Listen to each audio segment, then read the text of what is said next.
Hi, this is part 2 to the cooperative learning and classroom structures or classroom layout assignment. First and foremost, this is my standard for second grade. It's 2.R.I6, which is identify the main purpose of a text, including what the author wants to answer, explain, or describe. The objective that correlates with this is students will be able to identify the three main purposes behind an author's writing at an 80% mastery by completing a flipbook. So just for a quick justification of classroom layout that I chose to do, I just wanted to talk about the space by the door that's given for the class to line up inside the classroom as they will be leaving for specials, lunch, recess, etc. Not wanting to have any dead space, but also enough space for me to practice proximity and walking around the classroom to check on students. The seating chart is heterogeneous. This helps with students balancing out with skill levels. Realistically, as a teacher, I will not be able to be everywhere in the classroom all at the same time, so to space out those students with varying skill levels provides those struggling with extra assistance or just some support that they might need in that area instead of having to wait around for me to get to them. So just having that extra support while waiting. And then also while making these layouts, I just wanted to avoid congestion and bottlenosing when in times of transition or enacting a certain activity with the class.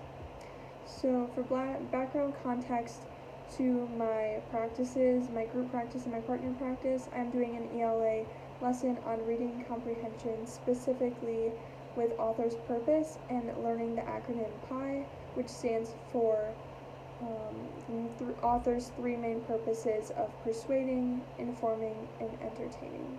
And then again, this is for second graders. So my partner practice is card sort. I chose to do partner practice with layout number 1 because there is 6 groups of 5 students, so they can equally be paired up and move around. In the case of a student being absent, I will partner them with another student that might not have a partner if there's multiple absent, or there can be a group of 3 with this activity.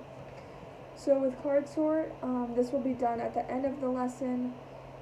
In this interactive activity, students will be grouped into partners and will be provided a baggie with slips of paper that have a sentence or 2 written on them.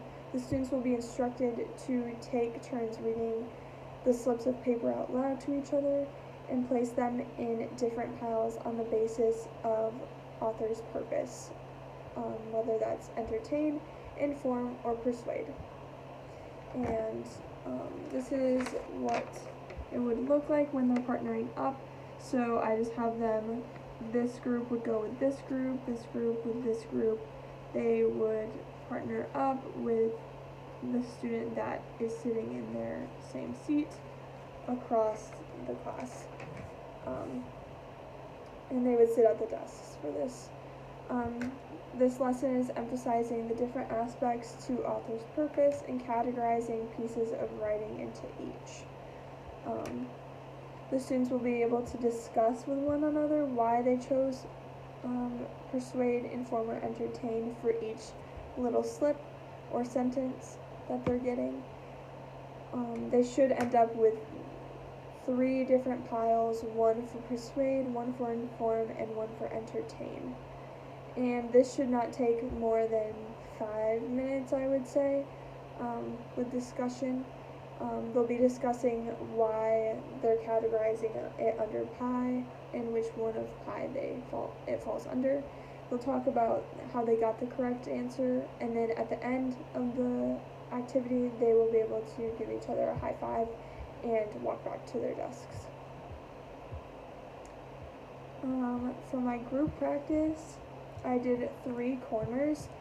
I actually didn't, this is an altered version of Four Corners, so I really liked this activity, but I had to modify it with my lesson because with Pi, it's persuade, inform, and entertain, so it's only 3 separate ideas or purposes for author's purpose. So for this, I read the class multiple short stories and explained that we would determine which of Pi we think it is based on different corners of the room and going to those different corners to reflect what aspect of Pi they think it is.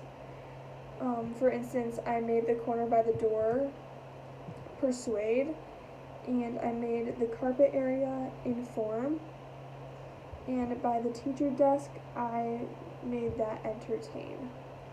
So